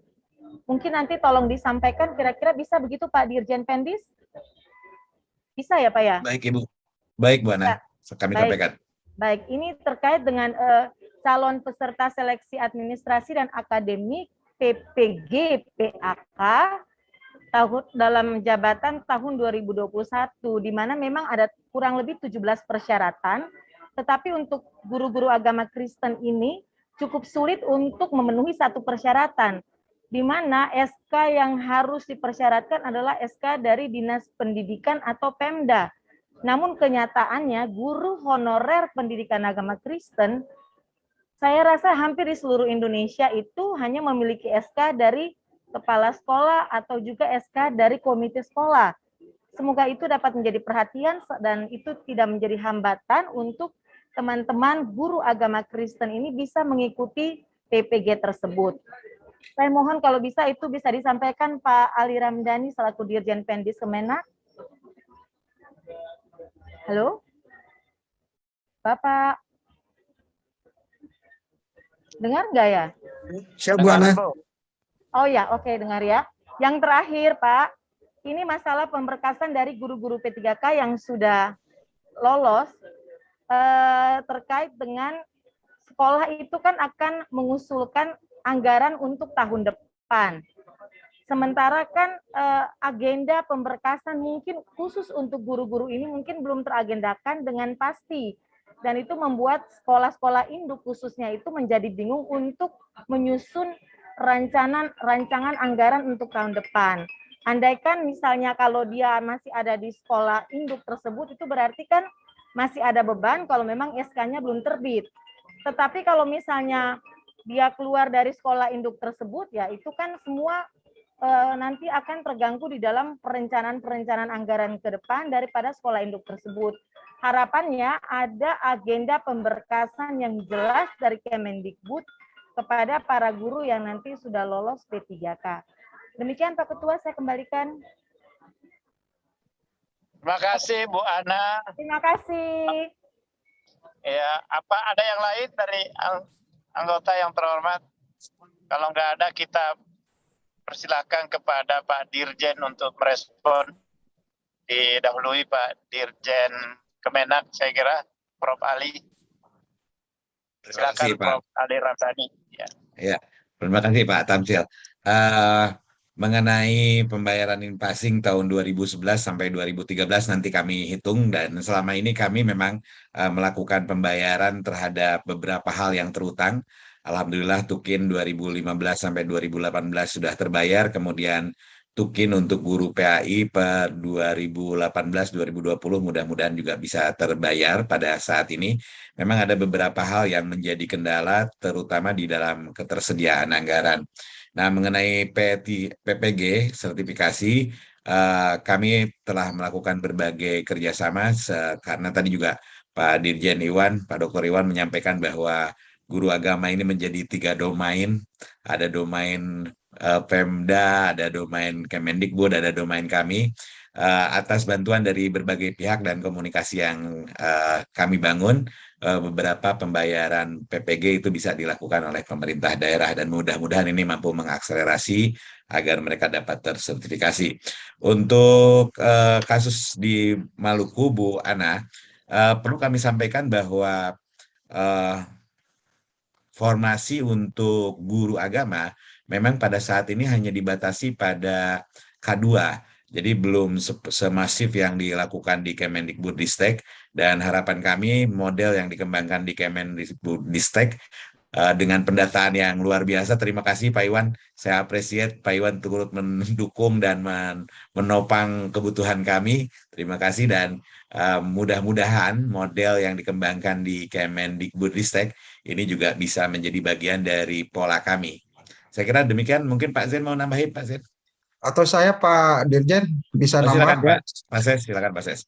Izin, saya menambah penjelasan Pak Dirjen dan melaporkan sebenarnya perkembangan terakhir antara Kemenag dengan Kemendikbud itu sudah ada beberapa pertemuan high level sebenarnya. Pak Dirjen GTK, Bu Sekjen, kemudian Pak Dirjen Pendi sudah ketemu untuk membicarakan persoalan di antaranya guru agama ini. Dan yang terakhir itu kami sedang merancang sebuah SKB yang mengatur tentang rekrutmen guru PAI di sekolah yang dikelola oleh Pemda. Ini tidak mengatur guru PAI yang di madrasah, karena justru yang tadi dinyatakan bahwa guru PAI itu ada 2 tuan. Nah, ini kemarin itu ada beberapa keputusan rapat yang di drafting ke SKB bahwa nanti pengusulan untuk calon CPPK atau CPNS itu Pemda yang mengusulkan, baru dirumuskan oleh Kemendikbud dan Kemenag, diusulkan ke Pan-RB, kemudian Pan-RB menetapkan untuk kuota, dan kemudian dibentuklah Panselnas ya. Nah, ini sebenarnya mekanisme yang dilalui, yang saya kira memang bisa menyelesaikan persoalan, karena memang yang dialami sekarang ini adalah soal desentralisasi pendidikan dan otoritas agama yang masih dipusatkan. Nah, ini tarik-menariknya sebenarnya di sini. Dan kami tentu sangat mengapresiasi Pak Dirjen GTK tadi sudah menyebutkan kuota itu. Nah, saya ke Bu Ana tadi langsung bahwa terkait dengan usulan 4, sebenarnya itu usulan dari Pemda sendiri. Karena kemarin itu yang P3K itu, alhamdulillah Dikbud itu sudah membuka slot sekitar 25.000 untuk guru agama, seluruh agama. Tapi itu kan dikembalikan lagi kepada Pemda, mereka mengusulkan berapa. Nah, yang kembali itu akhirnya yang tersaring sampai tadi Pak Dirjen GTK Dikbud itu bilang ada 18.000, itu yang bersihnya sebenarnya yang kemudian Pemda mengusulkan. Padahal slot awalnya itu 25.000 untuk guru agama di sekolah. Itu yang pertama. Kemudian yang kedua, soal PPG memang betul kami juga memprioritaskan guru PNS yang di sekolah negeri ya, atau guru non PNS yang di sekolah negeri. Karena memang mereka kan sangat mensupport terhadap kinerja lembaga pendidikan yang notabene sebenarnya itu Pemda yang mengelola. Nah, jadi kami sudah memprioritaskan guru-guru yang di negeri, bahkan guru negeri sendiri karena itu karir untuk PPG itu kami prioritaskan. Namun demikian memang masih banyak yang sudah lulus pretest tapi memang kesempatan untuk PPG-nya itu masih belum tercakup. Dan alhamdulillah tadi Pak Dirjen Pendi sudah menyampaikan bahwa hampir setengah atau mungkin sekitar 35% sekarang itu anggaran PPG yang sekitar 6 jutaan itu ternyata dibayar dari APBD. Nah, ini peran serta yang luar biasa dari Pemda untuk ikut membiayai PPG atau sertifikasi guru-guru agama, baik khususnya sebenarnya yang non PNS ya, yang mengajar di sekolah negeri. Nah, ini jadi perkembangannya seperti itu sebagai tambahan dari saya. Terima kasih. Assalamualaikum warahmatullahi wabarakatuh. Saya kira demikian. Pak Zen ada yang mau ditambahkan?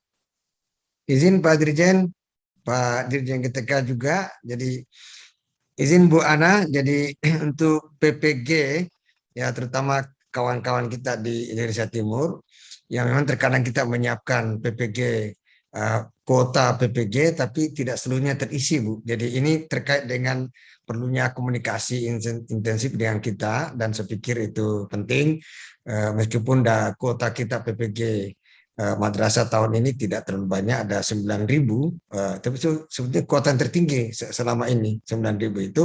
Jadi saya pikir lewat Bu Ana barangkali kita bisa meningkatkan komunikasi sehingga kuota yang kita tentukan itu bisa diisi dengan baik. Itu terkait dengan PPG, Ibu.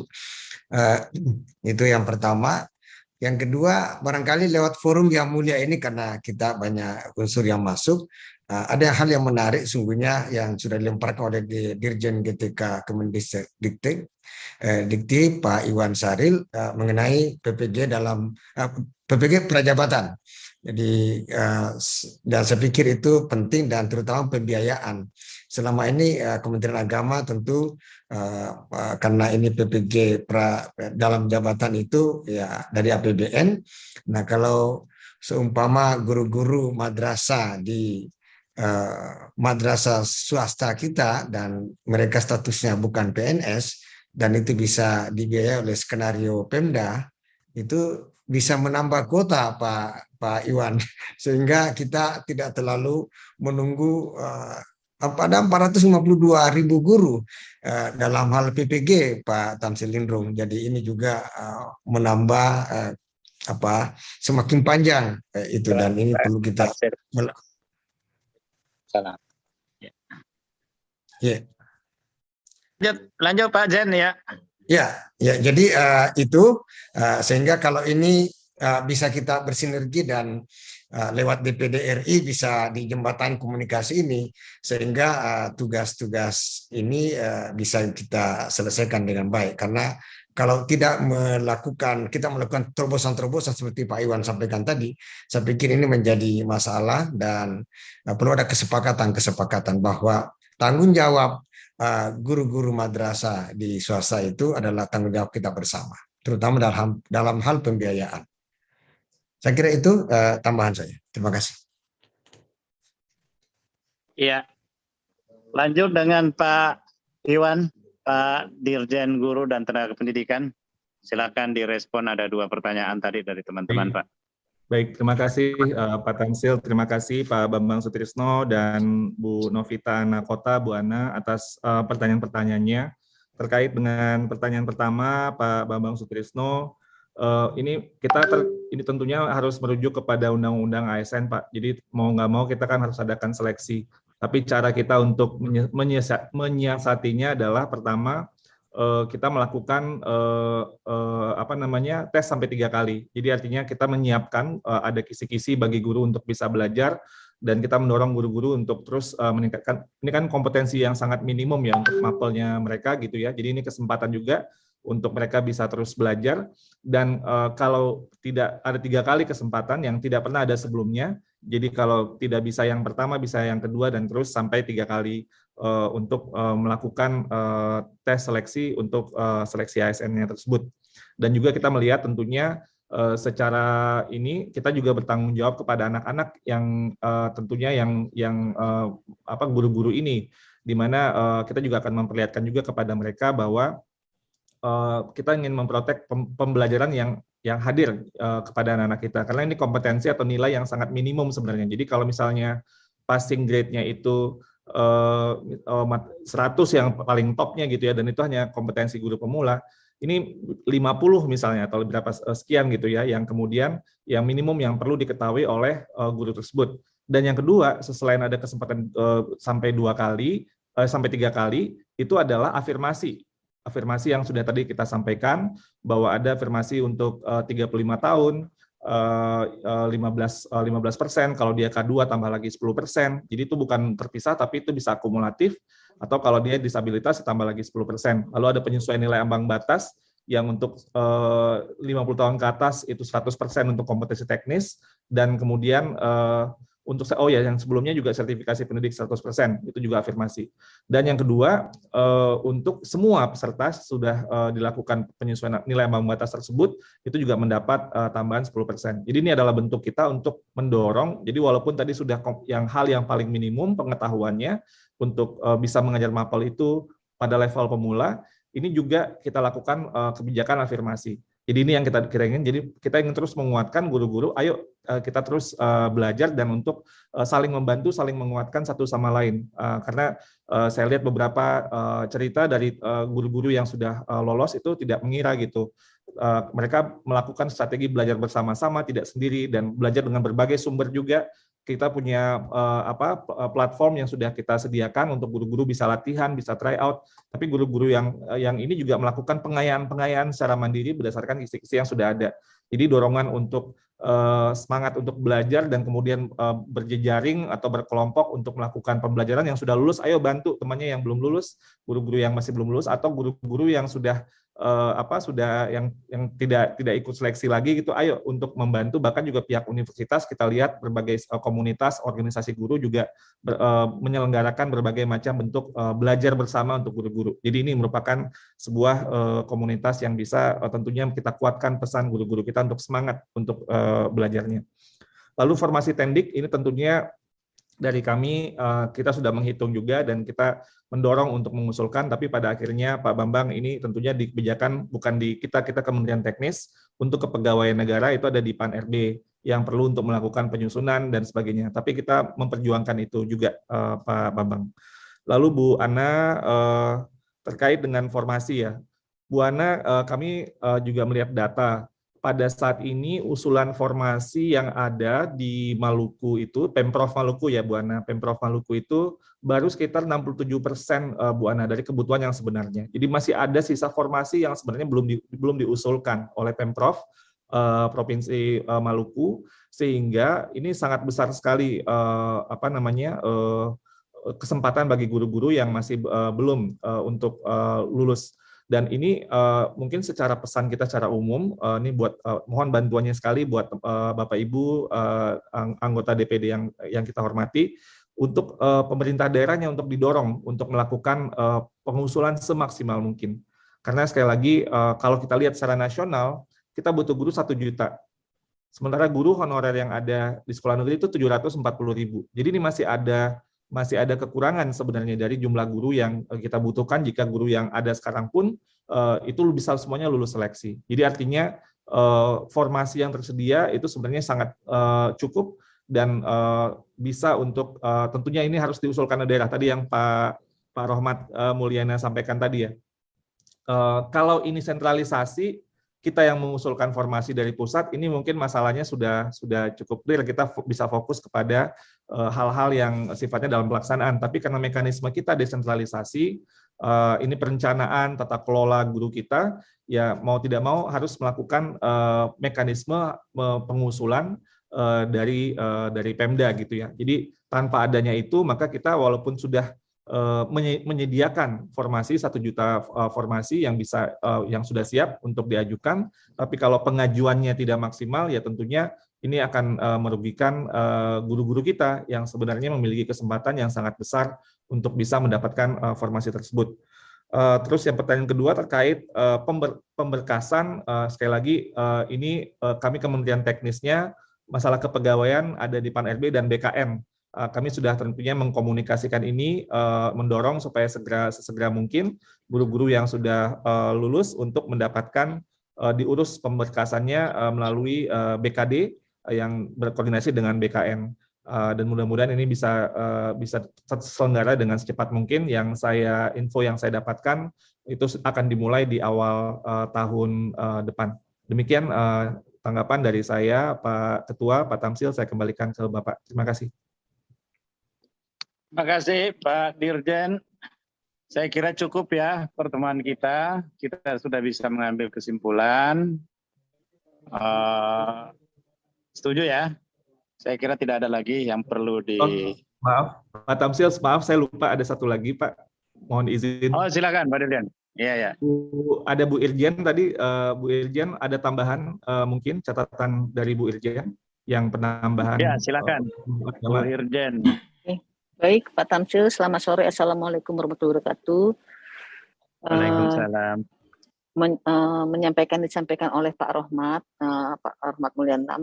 Memang benar Pak, kemarin juga ada beberapa pengaduan langsung ke Komisi 10 terkait kebutuhan guru agama, ya baik guru agama Islam, termasuk juga Kristen dan Katolik. Sehingga pada waktu itu kita menindaklanjuti melalui rapat bersama teman-teman dari Kemenak, dan memang kita akan merencanakan seluruh kebutuhan guru agama yang di sekolah-sekolah negeri, Pak Tamsil, karena memang ada penafsiran yang berbeda terkait dengan Permenak tersebut, bahwa sebenarnya itu adalah harus dari usulan pemerintah daerah. Kalau secara norma memang seolah-olah di situ ada peran pemerintah pusat, nah, tetapi ternyata memang harus usulan pemerintah daerah, sehingga pada waktu itu di Kalbar juga ada permasalahan pengusulannya, sehingga mungkin untuk mensinkronkan, mengharmonisasi, dan juga untuk melakukan koordinasi yang lebih cepat dalam kebutuhan guru-guru agama yang ada di seluruh sekolah negeri kita.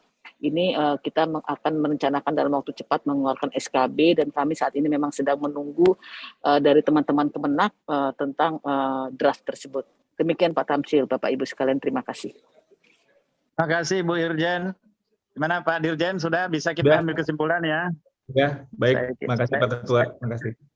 Ya baik, saya kira setelah mendengarkan pemaparan dari Pak Dirjen, baik Dirjen Kementerian Agama, Prof. Ali Ramdhani, maupun dengan Dirjen Guru dan Tenaga Kependidikan, Pak Iwan, serta oleh Irjen juga, dan juga dengan Dr. Sen tadi, maka kami mencatat ada beberapa kesimpulan.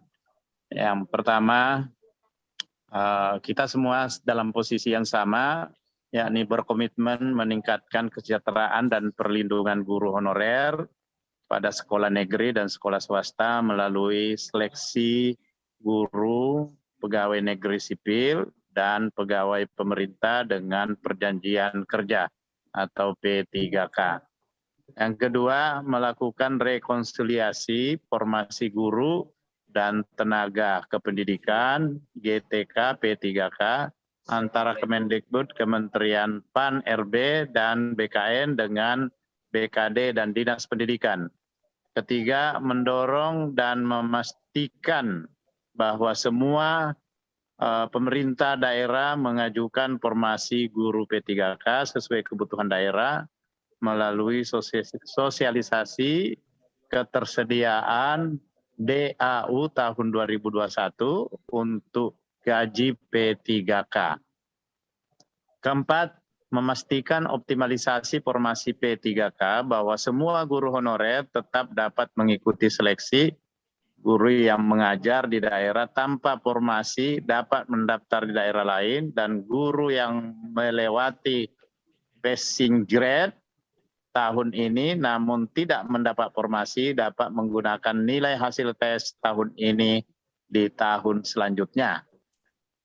Kelima, mempercepat dan memastikan pengangkatan 173.730 guru honorer yang lulus formasi pada ujian pertama menjadi guru P3K, dan memastikan bahwa seluruh guru yang bertugas di sekolah negeri berstatus ASN, termasuk guru agama sekitar 149.763 guru K2 dan non-kategori. 6.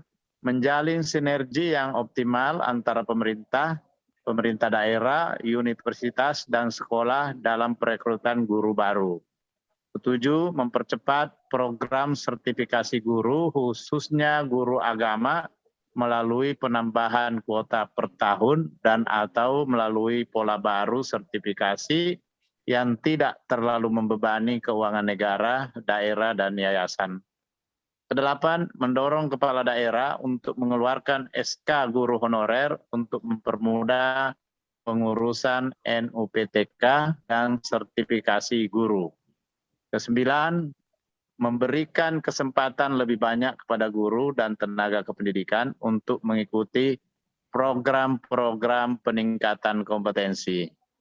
Saya kira ini 9 poin. Yang 9 terakhir ini soal kompetensi guru ini bukan hanya kesalahan gurunya sendiri, guru honorer, tapi kita juga semua bersalah karena sudah berpuluh-puluh tahun mereka menyandang status sebagai guru honorer, tapi kita tidak juga memiliki kompetensi untuk meningkatkan kompetensi mereka. Nah, saya bahasakan seperti itu. Jadi kita juga punya kesalahan di sini, kami di Dewan punya kesalahan, Bapak-bapak di eksekutif juga punya kesalahan. Karena itu jangan kita bebani kesalahan hanya kepada mereka sehingga dia terus-menerus menjadi korban. Kita semua berharap bahwa guru ke depan tentu kita menginginkan kompetensinya dan sehingga posisi kita dalam PISA juga peringkatnya bisa menjadi lebih baik. Tapi yang paling mendasar sekarang ini adalah bagaimana menyelesaikan permasalahan yang di depan mata ini, mengamputasi sehingga tahun-tahun mendatang tidak ada lagi persoalan seperti ini. Silakan nanti Pak Dirjen menggunakan metode rekrutmen yang lebih hebat sehingga kita bisa menghasilkan tenaga-tenaga kependidikan yang lebih kompeten. Tapi untuk sekarang ini tidak bisa kita jadikan ini sebagai alasan untuk kemudian mereka tidak diakomodir. Harus kita berikan apresiasi. Dia sudah mengabdi sedemikian lama, kami yang sering ke daerah menyaksikan bagaimana pergulatan mereka di daerah untuk mencerdaskan anak-anak kita dengan kompetensi yang minimalis yang dia punyai. Saya kira demikian Pak Dirjen. Apa bisa ada catatan sedikit Pak Tamsil. Mungkin kalau ke ada nomor catatan. ini nomor 1 nih ini kita di seleksi nanti kita dimarahin BKN Pak atau PNS P3K ini untuk sekolah negeri Pak untuk jadi ASN. Begitu. Coba di redaksinya bagaimana? Kemarin juga kita bicara dengan BKN ini. Ya, nanti kita dimarahin sama BKN. Ini kan seleksi ASN PNS P3K ini ASN. Jadi ini untuk institusi negeri. Itu yang pertama. Terus yang nomor 2. Okay. Nomor 2 itu Kemendikbudristeknya ketinggalan Bapak. Oh, Risteknya ya betul ketinggalan. Ya. Kelihatannya Kementerian Agama kenapa tidak masuk ini? Kementerian Agama ini. Ya, betul. Saya kira Kementerian Agama di situ karena juga ada menyangkai.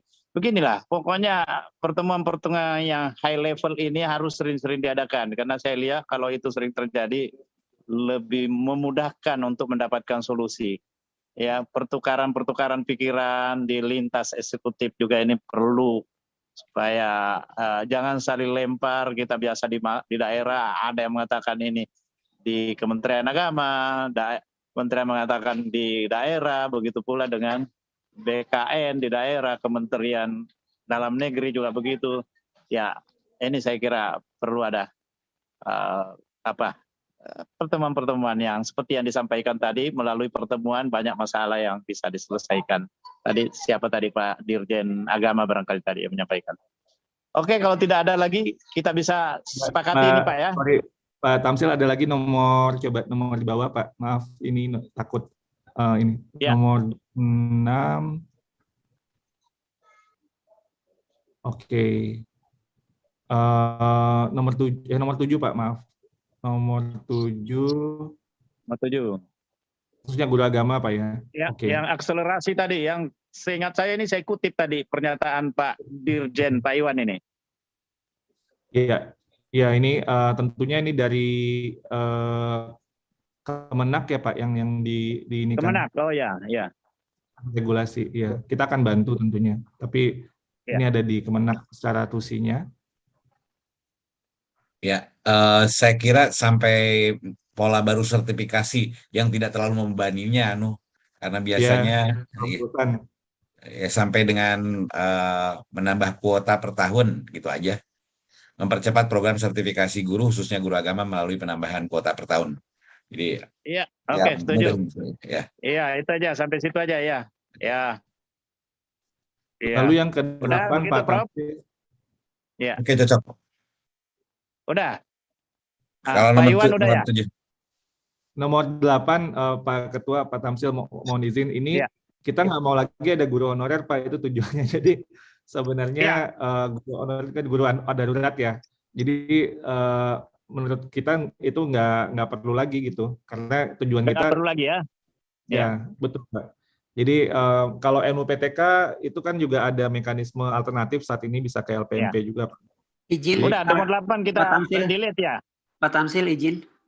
Pak Dirjen. Ya, silakan. Pak Dirjen. Siapa Pak Jaja? Pak Iwan.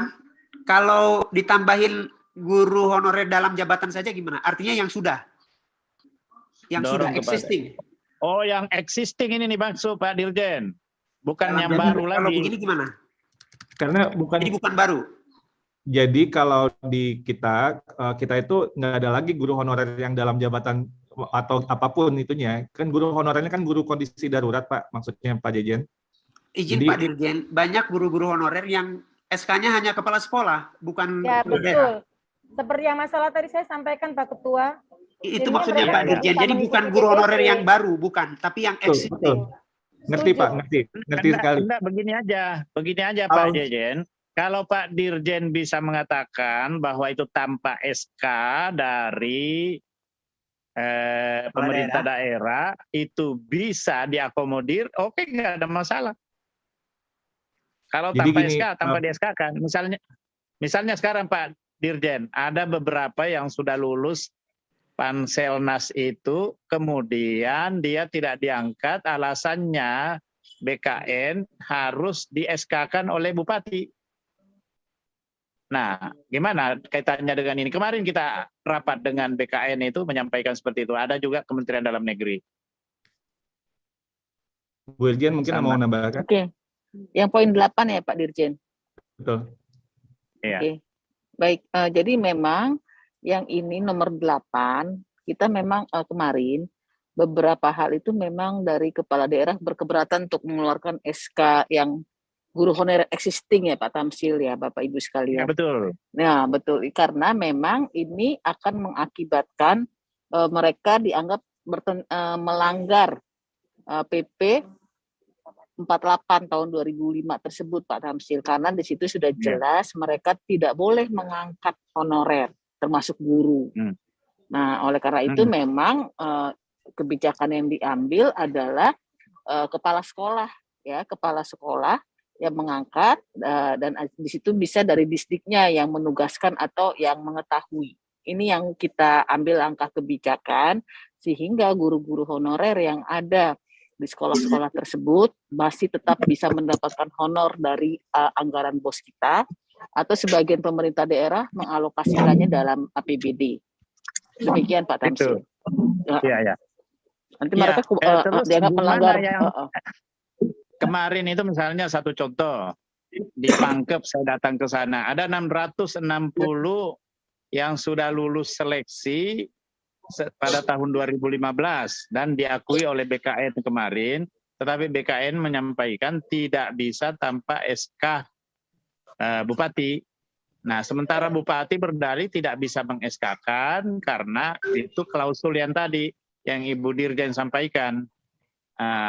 Sementara penilaian BKN, Bupati tidak mau meng-SK-kan karena ya orang ini terpilih padahal bukan orang yang direkomendasikan terkait dengan pilkada. Usul Pak Izin Ketua. Pak Tamsil. Izin Pak Ketua. Maksudnya tadi yang Ya. lolos apa ya Pak Tamsil? Mohon maaf saya ini karena di luar suara. Lolos apa tadi Pak Tamsil yang dari BKN? Panselnas, Panitia Seleksi Nasional, udah dinyatakan Iya, lolos. iya. Lolos sebagai PNS. Iya, lolos sebagai P3K maupun PNS, tapi dia tidak di Kalau yang itu, SK. kalau yang itu sepakat itu. Kalau jadi mungkin yang ini Oh, guru itu honorer ya, jangan oke. dalam jabatan, tapi yang tahun kapan yang kemarin lolos sebagai PNS atau P3K. Jika memang itu Ya. ada di daerah tersebut gitu. Begitu ya Pak Dirjen ya? Ya betul. Usul Kalau Pak itu saya Ketua. sepakat. Heeh. Pak Usul Pak Ketua Ketua. izin. Pak Ketua Izin Pak Ketua. Silakan Pak Bambang dulu, baru Bu Novita. Terima kasih Pak Ketua atas waktunya. Kami usul Pak, masalah SK ini, karena sampai sekarang itu masih multitafsir Pak. Ada daerah yang berani meng-SK-kan, ada yang tidak. Nah, ada salah satu daerah yang membuat terobosan, SK itu adalah penugasan dari kepala dinas atas dasar dari SK kepala sekolah, sehingga kepala dinas itu hanya menugaskan bukan mengangkat. Nah, dasar pengangkatan adalah dari kepala sekolah, sehingga ini ada solusi Pak. Kalau tidak ada solusi nanti kasihan. Ya, betul Iya, tadi Pak yang Bambang. saya sampaikan penting itu solusi disampaikan yang Pak kita Bambang. harapkan. Salah satu usul Betul. kami adalah Yang Iya. disampaikan Pak Bambang yang tadi Jadi saya sampaikan usulan mohon kami izin, Pak adalah Tamsil.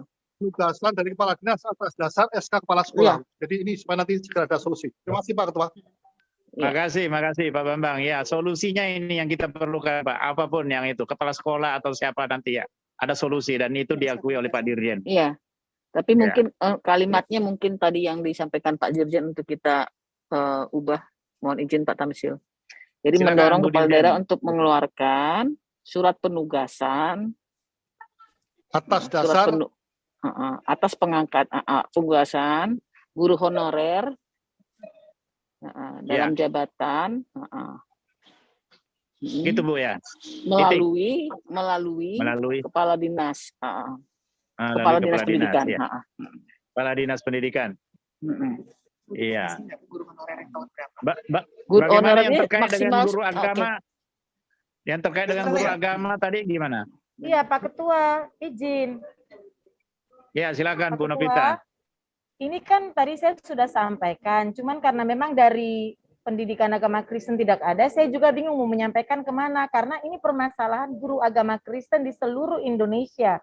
Rata-rata guru honorer agama Kristen itu SK-nya SK kepala sekolah, sementara persyaratan mengikuti PPG itu harus SK Pemda atau kepala dinas. Itu yang menjadi masalah sekarang ini. Jadi mohon ada solusinya. Masa mereka mau dibiarkan begitu saja? Kan mereka udah berdedikasi cukup lama buat sekolah-sekolah ini. Iya. Ini apa? Saya sependapat dengan Ibu Novita, terjadi juga di NTB seperti itu. Usul Pak Ketua. Poin 8 ini apa belum? Belum. Usul Pak Ketua poin 8 Pak Ketua. Usul poin 8 Pak Ketua. Terima kasih Pak Ketua. Jadi nomor 8 itu ditambahi aja Pak. Dalam jabatan Kepala Dinas Pendidikan atas dasar SK dari Kepala Sekolah. Setuju. Ya. Itu solusinya itu. Ya, itu. Yang harapan kami seperti itu.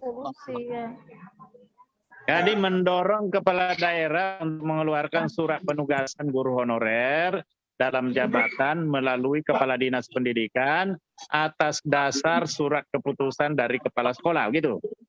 Iya, iya betul. Gimana Bu Irjen, gimana? Udah cocok redaksinya Bu? Ya betul Pak Tamsil, tapi mungkin kita harus guru dalam jabatan ya, jadi jangan ada pengangkatan baru ya Pak. Iya, enggak. Iya. Oke. Dalam Tidak ada jabatan. pengangkatan baru ya. Ya. Baik, saya kira kalau ini kita sepakati. Ya Pak. Kita, Oke, Pak. Ya Pak Dirjen sudah selesai ya. Ya. Baik, dengan demikian saya persilakan apa Anda ingin menyampaikan closing statement dari Pak Dirjen? Silakan sebelum saya tutup.